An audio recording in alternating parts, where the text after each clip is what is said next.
મિત્રો Vraj study classes 4513 YouTube ચેનલની અંદર આપનું સ્વાગત છે। આ યુટ્યુબ ચેનલની અંદર આપણે ભણવાને લગતા ખૂબ જ અગત્યના વિડીયો મૂકવામાં આવે છે દરરોજ, ખાસ કરીને નવોદય અને કોઈ પણ એક્ઝામ માટે કામ લાગે એવા છે। તો કોઈ વિદ્યાર્થી એવો હશે તો કામ લાગશે, એટલે જેથી કરીને તમે શેર કરજો વિડીયો, અને જો ગમે તો લાઈક, શેર અને સબસ્ક્રાઇબ પણ કરવાનું ભૂલતા નહીં। ભણવાના જ વિડીયો છે એટલે દરેકને થોડું ઘણું તો કામ આવે એવું છે જ, માટે જરૂરથી શેર કરજો, લાઈક કરજો, સબસ્ક્રાઇબ કરજો પ્લીઝ।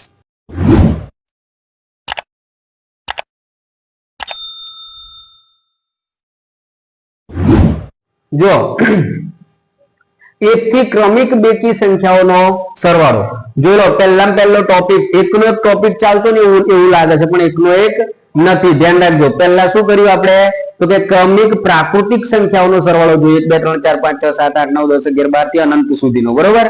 એનો સરવાળો જોયો આપણે, બરોબર છે? ત્યારબાદ આપણે સરવાળો શાનો જોયો, એનું સૂત્ર શું હતું પ્રાકૃતિક સંખ્યાઓનો સરવાળાનું, તો કે સર n ગુણ્યા કૌંસમાં n+1/2 આ સૂત્ર હતું। પછી આપણે ક્રમિક એકી સંખ્યાઓનો સરવાળો જોયો, એનું સૂત્ર શું હતું, n નો વર્ગ, બરોબર? 1 થી લઈ અને અનંત સુધીની કોઈ પણ સંખ્યાઓનો સરવાળો કરવો હોય તો n નો વર્ગ હતો એકી સંખ્યાઓનો। પછી વચ્ચેથી દાખલા તરીકે 1 થી ના કરવું હોય ને 15 થી કરવું હોય, 20 થી કરવું હોય, 25 થી 45 સુધી કે 25 થી 65 કે 35 થી 90 આ રીતે કરવું હોય તો એનું સૂત્ર પાછું અલગ હતું, મતલબ અલગ નતું, એક જ હતું, પણ એની પદ્ધતિ અલગ પડેલી, બરોબર?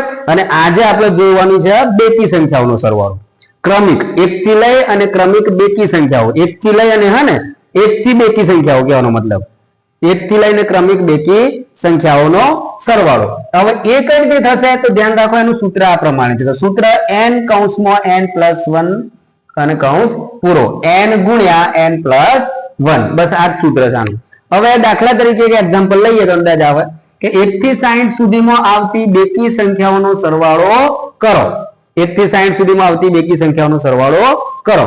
તો 1 થી 60 માં આવતી બેકી સંખ્યાઓ કેટલી હોય તો તમને ખબર જ છે, મેં તમને તે દાડે કહેલું કે જેટલી ટોટલ સંખ્યાઓ હોય એમાં અડધી સંખ્યાઓ બેકી હોય અને અડધી સંખ્યાઓ એકી સંખ્યા હોય। પણ દાખલા તરીકે તમને એવું કીધું 1 થી 75, તો 1 થી 75 માં પહેલા 1 થી 70 માં આવતી બેકી સંખ્યાઓ શોધી લો, તો 1 થી 70 માં આવતી બેકી સંખ્યાઓ કેટલી હોય તો 1 થી 70 એટલે ટોટલ 70 સંખ્યા થઈ, એટલે 35 સંખ્યાઓ એકી હોય અને 35 સંખ્યાઓ બેકી હોય। પછી 71 થી 75 ની અંદર 3 સંખ્યાઓ બેકી સંખ્યા હોય, 72 74, અરે બે જ હોય ખાલી, 72 અને 74।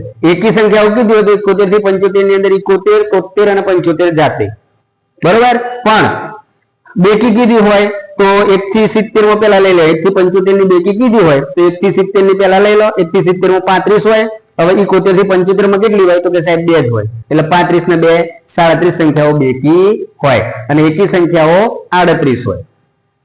1 થી 75 માં બેકી સંખ્યાઓ 37 હોય અને 1 થી 75 માં એકી સંખ્યાઓ કેટલી હોય 36 કે 37, અને પેલી કેટલી હોય 38, એકી સંખ્યાઓ 38 હોય અને બેકી સંખ્યાઓ 37 હોય। ખબર પડી? એટલે અહીંયા આગળ 1 થી 60 કીધી છે, એટલે ટોટલ 60 સંખ્યાઓ છે, એમાંથી અડધી એટલે 30 સંખ્યાઓ બેકી સંખ્યા છે અને 30 સંખ્યા એકી। આપણને અત્યારે બેકી સંખ્યાનો સરવાળો કીધું છે એટલે સૂત્ર n બરાબર 30, એટલે સૂત્ર n+1 કૌંસ પૂરો।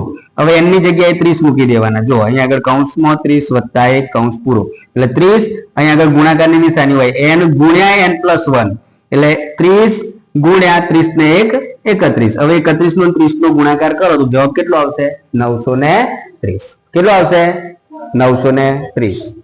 ઓકે, ખબર પડી ગઈ? ચલો ઓકે।